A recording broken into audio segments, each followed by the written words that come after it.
ওপার বাংলা ওপার বাংলা শুধু বাংলাই নয়, এই তুফান বয়ে যাবে গোটা পৃথিবীতে।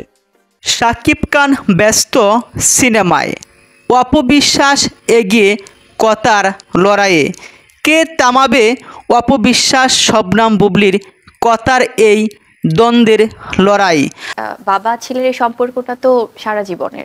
বর্তমান ডালিউড অভিনেতা শাকিব খানের দুই স্ত্রী শবনম বুবলি অপবিশ্বাসের মধ্যে চলছে কথার লড়াই, কখনো যেন শেষ হওয়ার নয়। সন্তানের বাবাকে ওভার স্ক্রিনে বাজেভাবে প্রেজেন্ট করছে, একজন আরেকজনকে সাথ দিচ্ছে না, একজন আরেকজনের কাছে নিচু হওয়ার চেষ্টা করছে না, দুজনের চেষ্টা করছেন শাকিব খানকে নিয়ে কথার দ্বন্দ্বে লড়াই করতে করতে জয়ী হতে।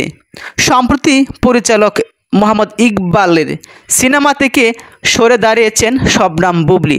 এর কারণ হিসেবে তিনি জানিয়েছেন, শাকিব খানের নামে আপত্তিকর মন্তব্য করার জন্যই শবনম বুবলি এমডি ইকবালের সিনেমা থেকে নিজেকে সরিয়ে নেওয়ার সিদ্ধান্ত নিয়েছেন।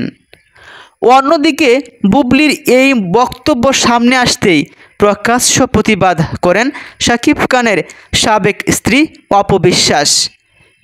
তিনি বলেছেন, শবনম বুবলির গেম প্ল্যান অত্যন্ত দুর্বল।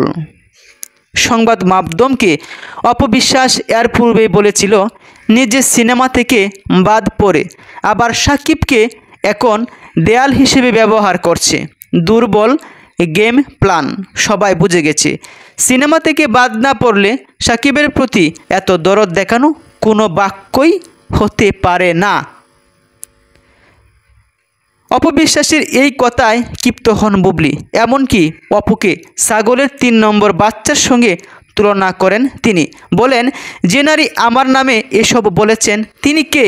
ছাগলের 3 নম্বর বাচ্চার মতো তিরিং বিরিং করেন আমাদের মাঝখানে এসে।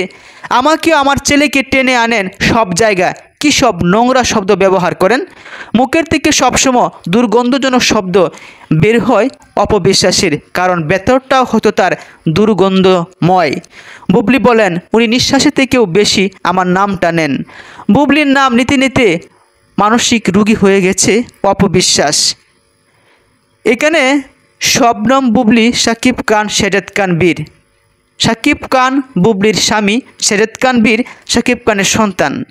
যেহেতু শবনম বুবলি, অপবিশ্বাস, আব্রাহাম খান জয় শাকিব খানের মাঝখানে এসে কথা বলেন না, তাই তিনি অপবিশ্বাসকে 3 নম্বর ছাগলের বাচ্চা বলেছেন। অনেকেই বলেছেন শবনম বুবলির এই কথায় যুক্তি আছে। অপবিশ্বাস যখন ভারতে গিয়ে তিনি পূজা করতেন জয়কে নিয়ে, তখনই শাকিব খান অপবিশ্বাসকে ডিভোর্স দিয়ে শবনম বুবলির প্রেমে পড়ে বিয়ে করেছেন। সেখানে ভুলটা শাকিব খানের, এখানে শবনম বুবলির ভুল নয়।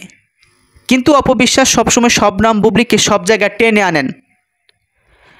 অপবিশ্বাস তিনি এমন মন্তব্য করেছেন, প্রিয়তমা সিনেমার সময় আফরান নিশু শাকিব খানকে ছোট করেছিল, তখন তিনি কেন কথা বলেননি? শবনম বুবলির চিন্তাভাবনা এখন বর্তমানের চিন্তাভাবনা ভিন্ন, তাই তিনি চান না ওনার সন্তানের বাবাকে কেউ নিচু করে কথা বলুক, যেটা বুঝতে ভুল করেছেন অপবিশ্বাস।